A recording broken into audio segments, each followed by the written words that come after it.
बिस्मिल्लाहिर्रहमानिर्रहीम नहमदुहु व नुसल्ली व नुसल्लिमु अला रसूलिहिल करीम अम्मा बाद। नबी करीम सरवर दो आलम सल्लल्लाहु अलैहि वसल्लम जब भी परेशान होते तो आप यही पढ़ते थे, या हय्यो या क़य्यूम बिरहमतिका अस्तगीथ। तो आपकी परेशानियां ख़त्म हो जाती।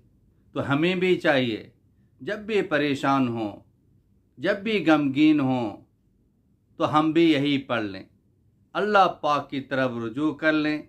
इंशाअल्लाह ताला अल्लाह पाक हमारी भी परेशानियां ख़त्म फरमाएंगे, अल्लाह पाक हमारे भी गमों को ख़त्म फरमाएंगे।